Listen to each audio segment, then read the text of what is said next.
안녕하세요. 오만사입니다. 안녕하세요. 저는 39, 지금은 작은 온라인 쇼핑몰을 운영하며 살아가고 있는 여자입니다.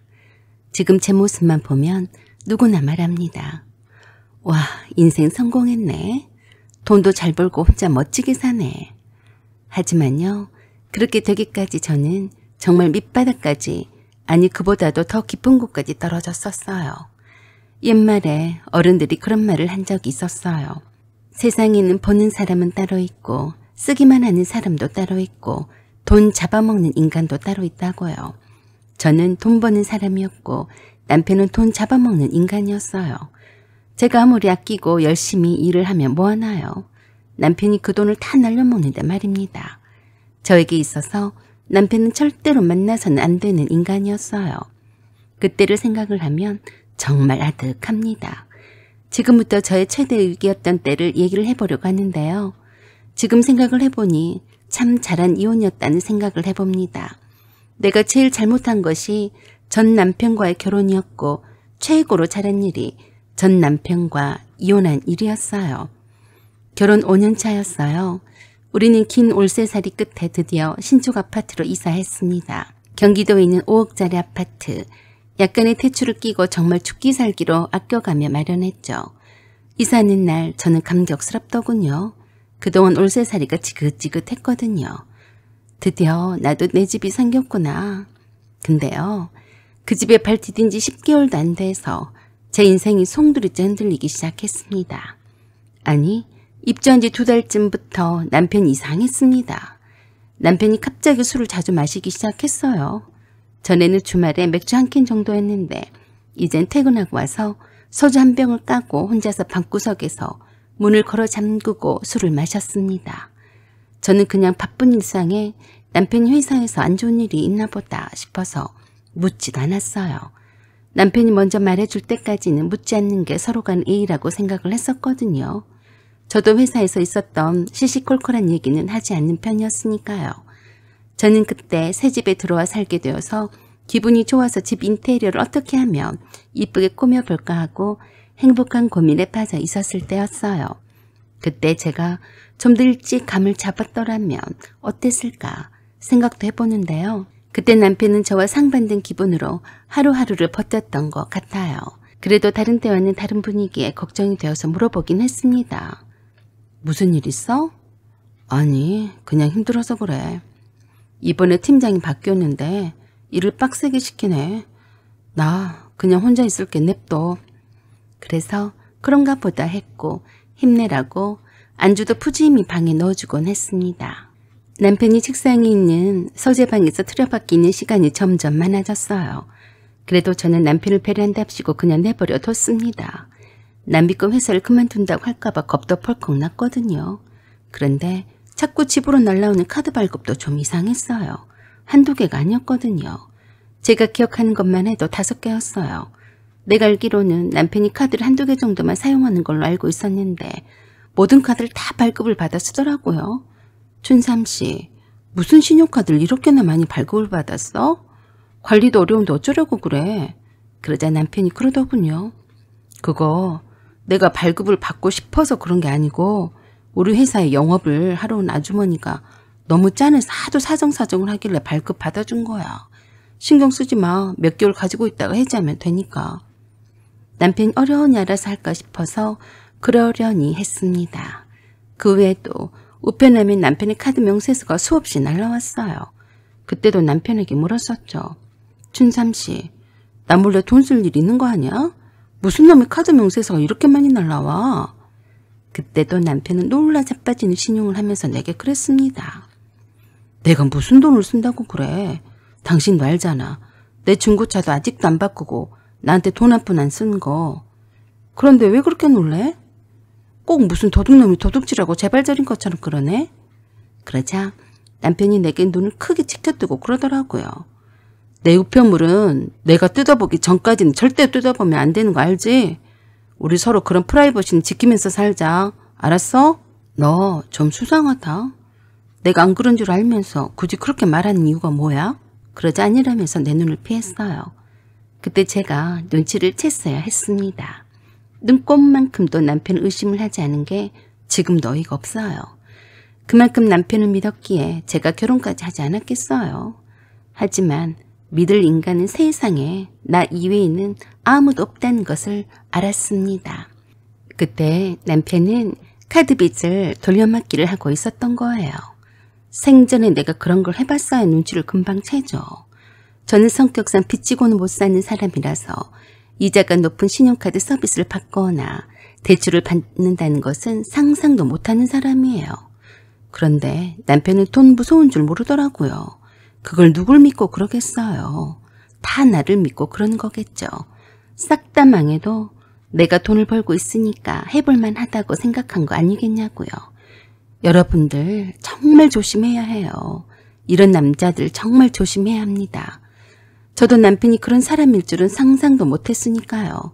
사람 말은 믿는 거 절대로 아닙니다. 사기꾼이 왜 사기를 잘 치고 다닌 줄 아세요? 전혀 사기꾼처럼 안 생겼으니까 사람들이 깜빡 속는 거예요. 저도 결혼은 처음이라 남자를 고른 안목이 꽝이란 걸 알았습니다. 절대로 자기 판단력을 믿으시면 안 됩니다. 결혼은 정말 인생에 있어서 중요한 투자나 마찬가지니까 주변 사람들의 조언과 충분한 시간을 두고 판단을 해야 해요. 제가 남편을 너무 믿었었나 봐요. 원래 그런 사람인 줄 전혀 몰랐습니다. 어느 날 시누이가 저를 찾아왔어요.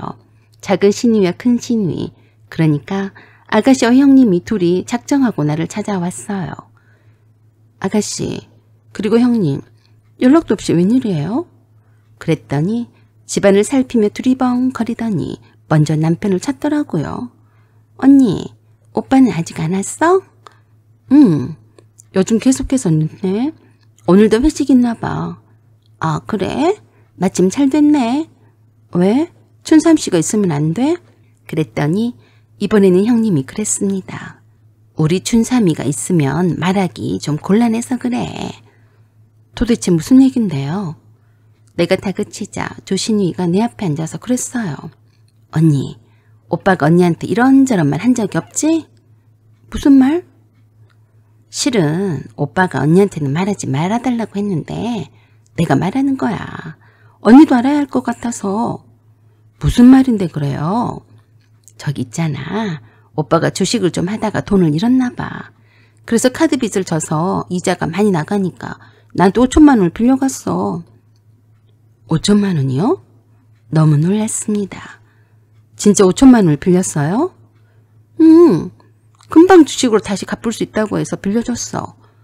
오빠가 너무 힘들어하더라고. 그리고 주식으로 못 벌더라도 아파트 담보대출을 받아서라도 갚아준다고 하길래 선뜻 빌려준 거였어. 그 말을 듣는 순간 머리가 띵 하더라고요.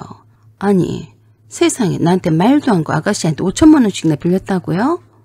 인간이 미친 거 아니야? 환장하겠네. 그런 날을 지켜보던 형님이 또 내게 말을 꺼냈습니다. 진짜 올케한테는 아무 말도 안 했어? 네, 금시초문이에요. 주식을 어떻게 했길래 5천만 원이나 빌린대요? 기가 막혀. 그래도 상당히 의심스럽다는 듯이 형님이 내게 그러더군요. 아무리 그래도 난 도저히 이해가 안 가네. 어떻게 부부 사이에 내 동생이 주식을 내서 돈을 잃었는지도 모른단 말이야.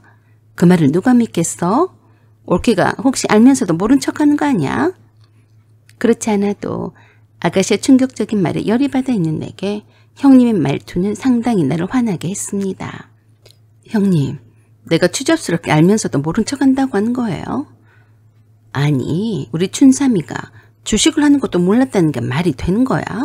왜 알면서 모른 척해? 웃기네 정말. 춘삼씨가 주식을 하는지 안 하는지 내가 어떻게 알아요? 말을 해야 알죠. 그럼 춘삼이가 나한테도 5천만 원을 빌려간 것도 모른단 말이야? 이번엔 형님이 내게 충격적인 말을 하더라고요. 저는 너무 어이가 없어서 나도 모르게 입을 쩍 벌리고 다물지를 못했어요. 다시 말해봐요. 뭐라고요? 춘삼이가 나한테도 5천만 원을 빌려갔어. 아파트 대출을 받아서 갚아주겠다고 했어. 너무 열이 받아서 남편에게 전화를 걸었어요. 한참 만에 전화를 받는 남편에게 다짜고짜로 물었습니다. 춘삼씨, 너 아가씨랑 형님한테 각각 5천만 원씩 돈을 빌렸어? 어? 그거 어떻게 알았어? 진짜로 빌린 거 맞아? 응, 내가 집에 가서 다 말해줄게. 일단 지금 전화 끊어. 라고 하고선 전화를 일방적으로 끊어버렸어요. 전 완전히 대폭발을 해서 제정신이 아니었어요. 다시 걸어봤지만 전화를 받지 않더라고요. 그 모습을 지켜보던 두 시누이들이 저한테 난리였어요. 아니, 남자들이 바깥 일을 하다 보면 주식도 할 수도 있고 빚도 질 수도 있지. 올케는 내 동생한테 왜 그렇게 난리야? 춘삼이가 올케한테는 당분간 말하지 말라고 해서 그동안 말을 안 했어. 그럼 끝까지 내게 말을 하지 말았어야죠. 왜 하지 말란 말을 내뱉어놓고 그래요? 내가 부처님이에요? 언니, 왜 우리 언니한테 성질을 부려요? 아무튼 올케 언니가 오빠 돈 다 갚던지 알아서 해요. 알았어요? 오늘날이라도 잡은 듯이 두 시누이가 합세해서 내게 엉뚱한 돈을 갚으라 말아 훈수를 두고 있었어요. 완전히 미치고 환장하겠더라고요. 그래서 내가 미친 척하고 그랬어요. 춘삼씨가 아가씨랑 형님한테 각각 5천만 원을 빌렸다는 증거가 있어요? 내놔봐요. 그래야 나도 그걸 믿고 춘삼씨를 닥달할 거 아니에요? 그러자 상당히 당황한 듯 난리였습니다. 형제지간에 무슨 증거? 그냥 믿고 빌려준 거지. 그래요? 그럼 누가 그 말만 믿고 돈을 갚아주겠어요? 난 모르니까 당장 돌아가세요. 돈을 빌려주고 빌려간 당사자들끼리 해결을 하던가요. 무슨 증거도 없이 돈 갚으란 말아야. 얼척이 없네. 그랬다고 미치고 팔딱 뛰었습니다. 그러던지 말던지 나와 무슨 상관? 남편이나 시누이들이나 불량한 것은 매 한 가지더군요. 나 몰래 돈을 빌려주고 나한테 돈을 갚으라고 하다니 몇 달째 이자도 안 주니까 안 되겠다는 판단이 섰나 보죠. 그러니까 내게 저러는 거였고요. 어떻게 부부 사이면서 내 동생이 주식을 하는 것을 몰랐다는 게 이해가 돼? 여전히 내 복창이 터지는 소리를 해댔습니다. 형님, 지금 나 열불나니까 부채질을 하지 마세요. 내가 형님한테 돈을 빌려달라고 안 했잖아요. 왜 나한테 와서 그래요? 아무튼 춘삼이가 우리한테서 1억을 빌려갔으니까 올케도 알고 있어야지. 우리 춘삼이가 혼자서 어떻게 그 돈을 다 갖고 있어. 올케를 함께 갚아나가. 알았어? 이번 달부터 100만 원씩이라도 갚아주면 좋겠어. 그래서 내가 신경질이 나서 그랬습니다. 내가 왜요? 내가 빌렸어요? 빌린 사람한테 말할 것이지. 왜 춘삼씨도 없는 자리에서 그래요? 뭐야? 그걸 말이라고 하고 있어? 부부는 일심동체야. 당장에 갚어. 알았어? 아니요. 몰랐어요. 내가 춘삼씨한테 빌려주라고 했어요. 왜 나한테 갚으라고 해요? 별꼴이네 정말. 뭐야? 올케 정말 이럴 거야? 내 동생이 갚을 것 같으면 내가 올케한테 와서 그러겠어. 지금 빌려간 지 몇 달이나 지났는데 이자도 한 푼 못 받았어. 그래서 올케한테는 말하지 말아달라고 했는데 할 수 없이 말한 거야. 이건 뭐 돈 빌려가서 배째란 식이네.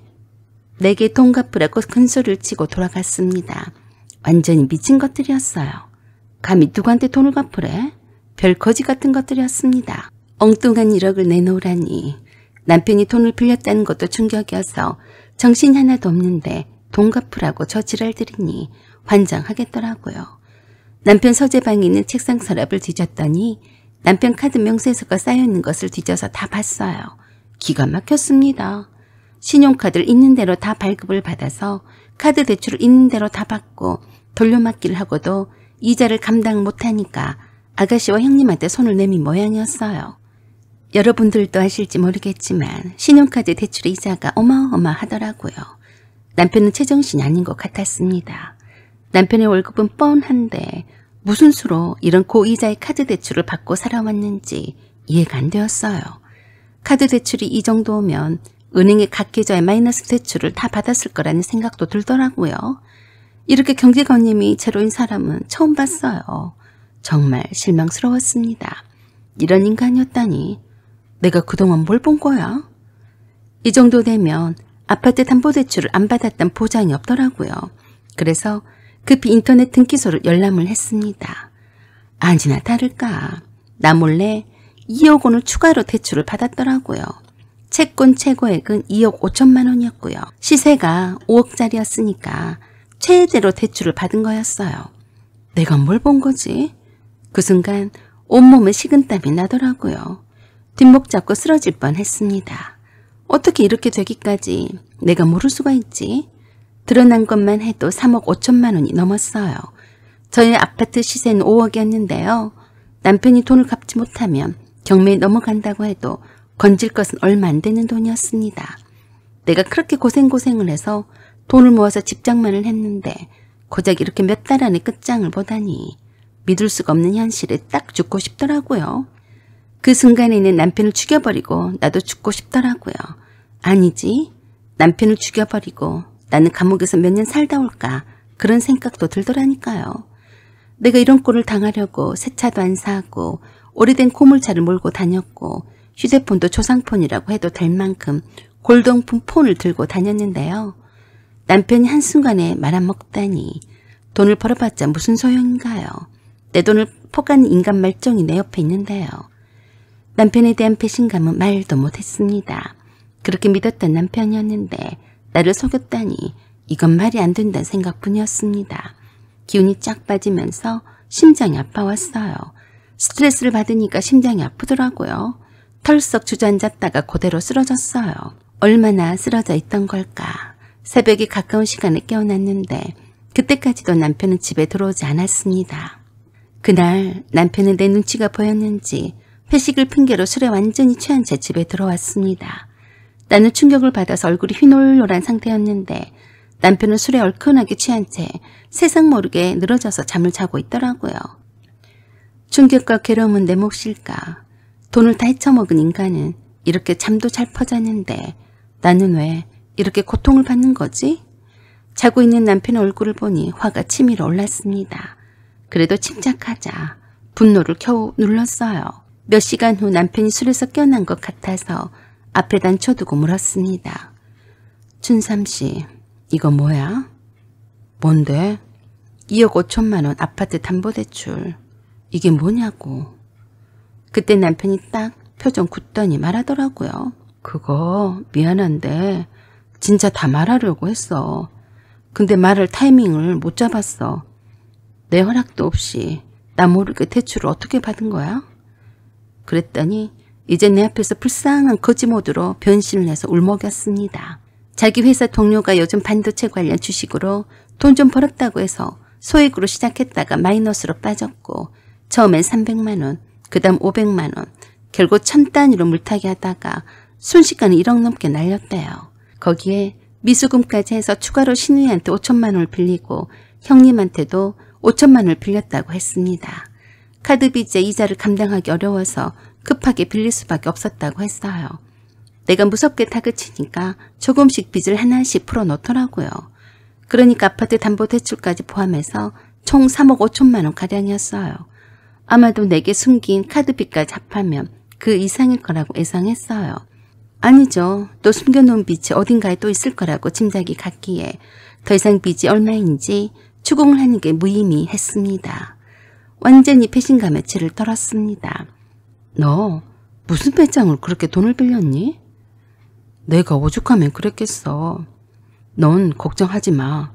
지금 대출받은 돈으로 조금씩 수익을 내서 갚아나가고 있으니까 내가 한 번 속지 두 번까지 속겠냐? 네 말을 어떻게 믿어? 남편은 내게 싹싹 빌면서 절대로 다음엔 그런 일이 없을 거라며 이번 한 번만 빚을 갚아달라고 했어요. 너랑 나랑 힘을 합하면 금방 갚을 수 있어. 부탁이야. 카드빚부터 갚아야 해. 지금 나는 너무 힘들어. 너 정말 웃기다. 힘들다면서 그 돈으로 다시 주식을 하니? 어쩔 수 없잖아. 내 월급으로 어느 세월에 그 많은 빚을 갚겠어. 주식으로 다시 돈을 버는 수밖에 없잖아. 그 말에 기가 막혀서 말이 안 나오더라고요. 더 이상 말할 것도 없었어요. 이혼이 답이었으니까요. 그나저나 어떻게 나 몰래 대출을 받을 수가 있었어? 말해봐. 그랬더니 다 토해냈습니다. 알고 보니요. 남편은 그동안 제가 보관하던 인감도장 위치를 알고 있었고 제 주민등록등본은 집에 프린터로 출력해놨던 걸 그냥 썼더라고요. 사인도요. 제가 평소에 쓰는 필체를 연습했대요. 남편이 제 이름을 허위 이임장을 만든 거였어요. 미안해. 주식이 그렇게 떨어질 줄 몰랐어. 그때는 금방 복구될 줄 알았어. 그래서 제가 그랬습니다. 이혼하자. 네가 대출받은 거 먹고 떨어지고 나머지 잔금은 내가 갖는 걸로 하자. 그러자 팔딱 뛰더라고요. 난 어떡하라고 그러냐? 내가 아니면 난 이 빚을 못 갚아. 난 그렇게 못해. 너 남 믿고 그렇게 빚으로 처발라서 주식을 한 거지? 그건 아니야.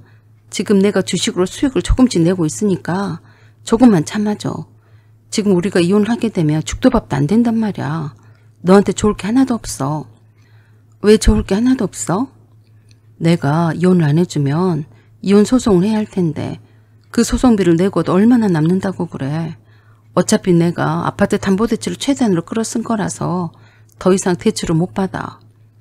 차라리 네가 마음을 돌려서 내 빚을 갚아주면 다시 회복할 수 있어.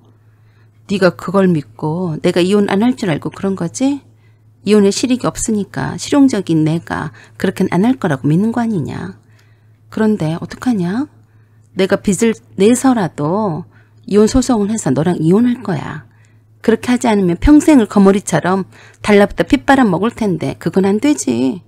그래서 변호사 사무실을 찾아갔고 모든 걸 증거로 남기기 시작했어요. 남편은 계속 말렸어요. 이혼해서 뭐해? 나도 돈 없어. 그러지 말고 이번만 나 좀 도와줘. 다시는 주식으로 손해볼 일이 없어. 너만 이번 한 번만 도와주면 주식으로 빚진 돈 다 갚고 꾸준하게 수익을 낼 수 있어. 난 어떤 일이 있어도 너랑 이혼 안 해줄 거야. 이혼 소송비가 얼마나 많이 든 줄 알아? 너만 손해야. 그래요. 맞아요. 변호사 비용에 아파트도 경매 넘어가고 제가 받은 위자료 거의 없어요. 그때도 두 시누이들이 나를 찾아와서 빚 갚으라고 난리를 치더라고요. 그래서 제가 그랬어요. 누가 그런 망나니한테 돈을 빌려주라고 했어요? 안 됐네요. 동생한테 오빠한테 각각 5천만 원씩이나 뜯기고 춘삼신 이젠 알거지가 됐는데 그래도 월급이 따박따박 나오니까 달라고 해요. 나한테 백날 달라고 떼써봤자 내가 줄 것 같아요? 시누이들은 아파트 대출을 받아서 갚기노라는 남편의 말을 믿고서 돈을 빌려줬다면서 내게 빚받으러 자꾸 찾아왔습니다. 아주 미친 것들이었어요. 그래서 난 이혼했습니다. 이혼하고 나니 마음만은 편안해졌어요. 그래서 내일에 더 집중할 수가 있더군요. 회사를 다니면서도 예전부터 소소하게 운영하던 온라인 쇼핑몰이 있었는데 제품 사진도 새로 찍고 상세 페이지도 다시 쓰고 밤새 포장하고 배송하면서 모든 것을 잊어버리고 제 삶은 다시 꾸려나가는 데 전념했습니다. 그리고 어느 날 갑자기 한 유튜버가 제 물건을 소개해준 걸 계기로 주문이 폭주했고 매출이 월 1,000만 원을 넘기기 시작했습니다. 일에 빠져서 시간 가는 줄도 모르고 일을 했습니다. 그러던 중에 전 남편에 대한 소식을 들을 수가 있었어요. 회사 신용대출까지 끌어다 썼고 그것으로도 빚을 못 갚게 되자 회사 공금 횡령까지 하다가 덜미가 잡혔다고 하더라고요. 그래서 옥살이를 하고 있다고 들었습니다. 그 전에 저를 염치도 없이 저를 찾아온 적이 있었어요. 저에게 사기를 치려고 접근한 거였죠. 엄마가 내 빚을 갚아줬어. 엄마가 살던 집을 팔았거든. 어차피 그 집은 내게 주려고 했던 거래. 누나랑 영실이한테는 매달 조금씩 갚아 나가고 있어. 자기 일이 너무 바쁘니까 내가 도와줄게. 그래서 내가 푸하 웃으면서 말했어요. 내가 너랑 이혼하면서 이혼 수업료를 얼마나 지불했는 줄 아니? 넌 정말 돈 개념이 하나도 없는 인간이구나. 정말 어이가 없네. 너랑 이혼한 게 내 최대의 투자였어. 다시는 내 앞에 나타나지 마라. 재수 없으니까. 소금을 뿌려대서 쫓아낸 지 얼마 지나지도 않아서 회사 공금까지 손을 대서 회사를 망하기 직전까지 가게 했다고 들었습니다. 저런 인간은 인간 쓰레기라서 남들에게 피해만 끼치니까 당연지서 평생을 감옥에서 썩어야 한다고 생각합니다. 주변 사람들을 다 망하게 하니까요. 어쩌면 많은 분들이 저와 같은 선택을 쉽게 못하실 수도 있어요. 다시는 그러지 않겠다는 말에 속아 넘어가기도 하고 혹은 불쌍한 마음에 혹은 이혼소송비가 많이 들어서 어쩔 수 없이 가는 데까지 가는 경우도 있을 겁니다. 절대로 그러지 마세요. 전 남편과 같은 인간은 절대로 손절이 답입니다. 이혼, 두렵고 불안하고 무서운 일이고 복잡하고 스트레스가 많고 시간도 많이 드는 게 사실이에요. 저도 그랬어요. 그런데요. 자신을 갉아먹는 관계에 계속 머무는 건 그보다 더 무섭고 더 비싼 선택이라는 걸 저는 그때 깨달았어요. 지금은요. 매일 제가 번 돈으로 홀가분하게 사는 게 얼마나 행복한지 모릅니다. 제가 전 남편과 아직도 이혼을 못하고 살았다면 저는 아마도 전 남편에게 제 모든 것을 다 뺏기고 제 건강도 뺏기고 인생을 하직했을 것 같아요. 제가 지금 살아있고 평화롭게 아침에 커피 한 잔을 마실 수도 있는 것도 저런 버러지 같은 인간을 내 인생에서 떼어냈기 때문입니다. 이왕이면 그런 인간을 걸러서 만나고 결혼도 하면 좋겠지만 그렇지 못했다면 늦더라도 헤어지는 게 본인 행복을 위해 필수 선택인 것을 잊지 말아주세요. 돈으로 힘들게 하는 인간은 끝까지 돈으로 망하게 합니다. 그걸 잊지 마세요. 사연은 여기까지입니다. 구독과 좋아요, 알림 설정 부탁드려요. 감사합니다.